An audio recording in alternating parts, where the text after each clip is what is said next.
남북철도 공동조사가 시작되면서 철도 연결이 현실화될 경우 익산역이 출발역으로 가능할지 지역에서 기대감이 나오고 있습니다.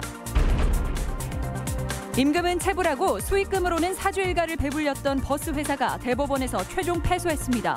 하지만 장기간 소송에 노동자들은 큰 손해를 봤습니다. 정읍 구절조공원 다리 건설에 뇌물을 받은 공무원과 브로커가 구속됐습니다. 시의원도 수사를 받는 등 비리 백화점 같은 정황이 드러나고 있습니다.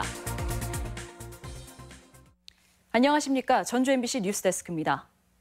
남북의 역사적인 철도 공동조사가 시작되면서 도민 관심은 출발역으로 쏠리고 있습니다.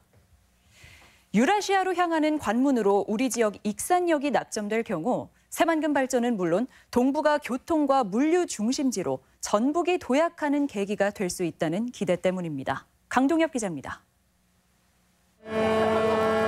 도라산역에서 열차가 북녘을 향해 힘차게 내달립니다. 경의선과 동해선 등 남과 북의 철도를 잇기 위한 공동조사가 시작된 겁니다. 남북 공동 번영의 시작을 알리는 신호탄이 되고 한반도의 경제 영토를 유라시아 대륙으로 확장하는 촉매자가 될 것입니다. 남북 철도 사업이 본격화되면서 열차의 첫 출발역에 관심이 쏠리고 있습니다. 향후 유라시아 대륙으로 가는 관문으로 여러 나라의 승객과 화물이 모여 이미지 상승과 경제적 파급 효과가 크기 때문입니다. 도내에서는 익산역이 후보지로 꼽히고 있습니다. 천안에서 이어지는 장항선과 서울과 목포, 여수를 오가는 호남선과 전라선이 만나는 교통 중심지라는 게 이유입니다. 사람들이 집중할 수 있기 때문에 그 지역의 국제 여객 터미널과 시설만 갖춘다면 충분히 후보지가 될 수 있습니다. 익산역이 출발역이 되고 새만금항과 군산을 연결하는 철도까지 완성되면 새만금 발전도 가속화될 전망입니다. 또 출발역 지정이 전북을 동북아의 교통물류 도시로 도약시키는 발판이 될 것이란 기대도 있습니다. 특히 경기와 강원 같은 접경 지역이 아니어서 남북 경제 협력에서 소외되는 아쉬움도 상쇄시킬 수 있을 것으로 보입니다. 물류의 중심지 역할을 하고 있고 또 앞으로 서해안의 그 새만금과 연결한다고 하면 더욱더 큰 중심지 역할을 하기 때문에 이르면 내년 착수될 2030년까지의 국가철도망 구축 계획에 익산역을 남북철도 출발역으로 담아낼 수 있을지 전라북도의 역량이 시험대에 올랐습니다. MBC 뉴스 강동엽입니다. 지역 현안 사업의 예산 반영 여부가 불투명해지고 있습니다.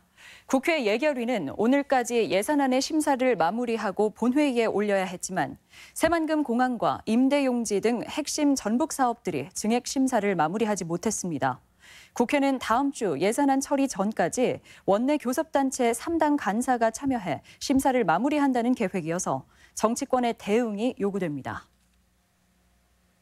전주의 한 버스 회사가 세금 인부를 주지 않으려고 해괴한 편법을 썼다 결국 소송에서 졌습니다. 사주 아들에게 수입금을 넘기고 임금은 체불시킨 건데 대법원이 이런 계약은 무효라며 노조의 손을 들어줬습니다. 조수영 기자입니다. 전주 시내 한 버스 회사는 5년 전 한 개인에게 500억 원이라는 거액의 빚을 졌습니다. 대신 매달 나오는 버스카드 수입금으로 빚을 탕감하는 계약을 맺었습니다. 그런데 채권자가 다름 아닌 이 회사의 사주 아들입니다.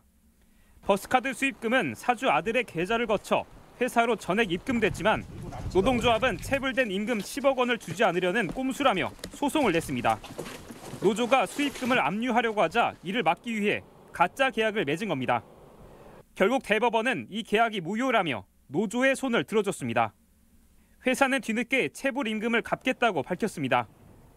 자본이 잠식돼가지고 한 푼도 없는데 외국에서 이제 돈을 차입해가지고 갖다 갚아야 돼. 130여 명의 임금 체불은 지연이자 20%를 합하면 상당한 금액에 이릅니다. 하지만 소송이 수년째 이어지면서 버스기사 절반은 회사의 종용을 못 견디고 원금 수준의 배상을 받는 데 만족해야 했습니다.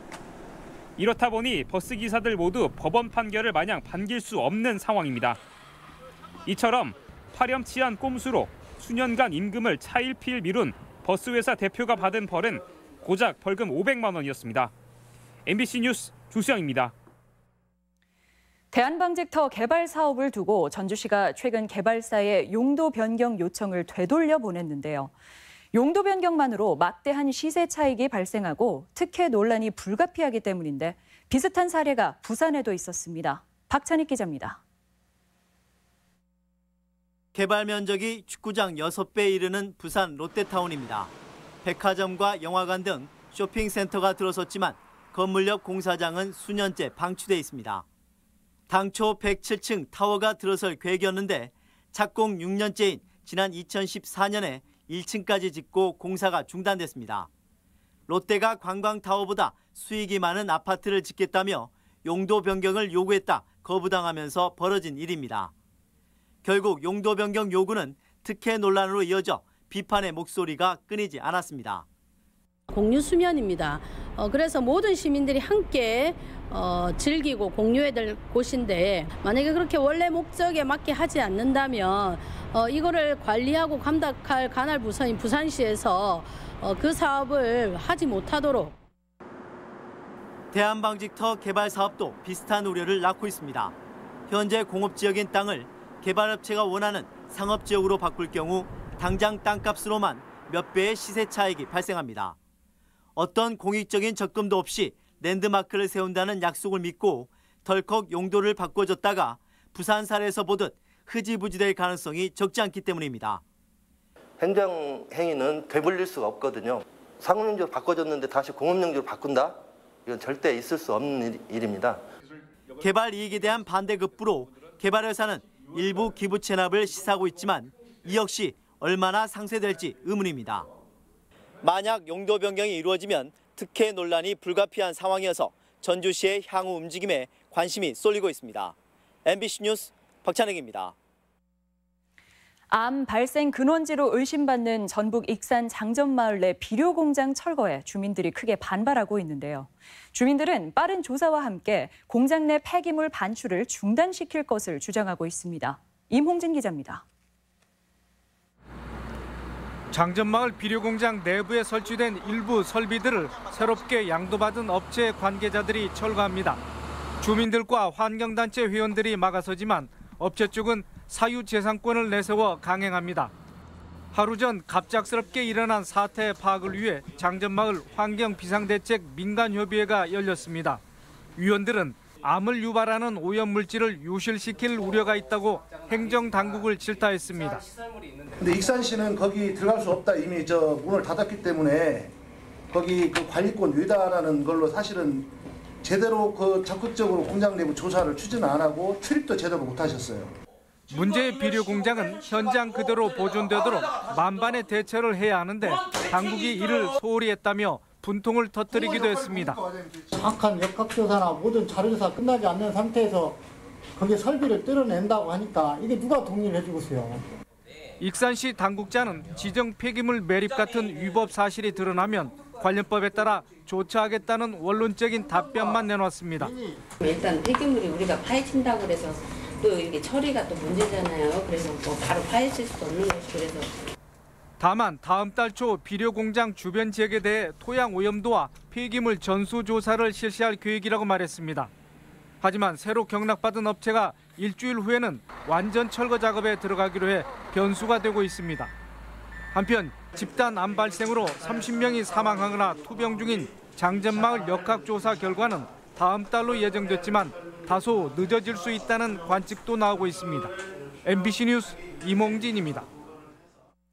정읍 구절초 테마파크의 교량 사업 비리와 관련해 경찰이 관련 공무원과 브로커를 구속했습니다. 공사 과정에 금품이 오간 것으로 보고 있는데 경찰은 시의원까지 수사를 확대하고 있습니다. 박연선 기자입니다. 지난 10월에 이미 공사를 마쳤어야 할 구절초 공원 교량공사 현장입니다. 짓기로 한 출렁다리는 흔적도 없고 다리는 기반 공사만 마친 채 멈춰 있습니다. 정읍시로부터 이미 수억 원을 챙긴 공사업체가 하청업체에 돈을 주지 않아 생긴 일입니다. 이를 토대로 수사에 들어간 경찰은 관련 공무원과 브로커 등이 개입한 정황을 포착하고 수사를 이어왔습니다. 경찰은 압수수색 자료를 분석해 공무원 41살 정모 씨와 브로커 51살 강모 씨를 뇌물 혐의로 구속했습니다. 공무원 정 씨가 원청업체의 편의를 봐주고 수백만 원을 받은 것으로 판단한 겁니다. 구절주 교량 사업 관련 금품수수 혐의를 갖고 있는 공사업체 관계자와 공무원을 구속하였습니다. 경찰은 여기에 업체 선정 과정에 개입한 것으로 보이는 시의원을 소환 조사하고 추가로 고위공무원 역시 관련된 것으로 보고 수사를 더 확대하고 있습니다. 구절초 공원 교량 사업에 공직자들은 물론 지방의원까지 연루된 것으로 드러나면서 경찰의 최종 수사 결과에 관심이 모아지고 있습니다. MBC 뉴스 박연선입니다. 세계 잼버리 대회의 차질 없는 준비를 위해 기반 시설에 대한 논의가 진행됐습니다.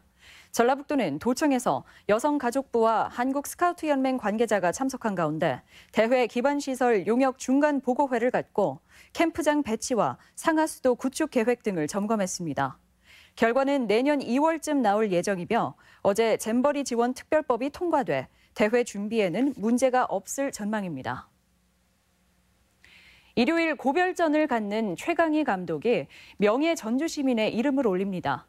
전주시는 일요일인 2일 전주 월드컵 경기장에서 열리는 올 시즌 마지막 홈 경기에서 14년간 전북 현대를 명문 구단으로 일군 최강희 감독에게 명예 시민증을 수여할 예정입니다. 최 감독은 지난 2005년부터 전북을 맡아 K리그는 6차례, 아시아 챔피언스 리그는 2차례 우승하는 금자탑을 쌓았습니다. 도내 어린이와 청소년의 삶의 질이 나아졌다는 조사가 나왔습니다. 세이브 더 칠드런과 서울대 사회복지연구소가 전국 17개 시도 초중학생의 삶의 질을 조사한 결과 전북은 전국 8위를 기록했습니다. 전북은 지난 3년간 13위 이하를 기록한 것에 비해 순위가 크게 향상된 것으로 올해는 주관적 행복감과 주거환경 부문에서 높은 점수를 받았습니다. 전주 충경로 일부가 내일 차 없는 거리 운영으로 교통이 통제됩니다.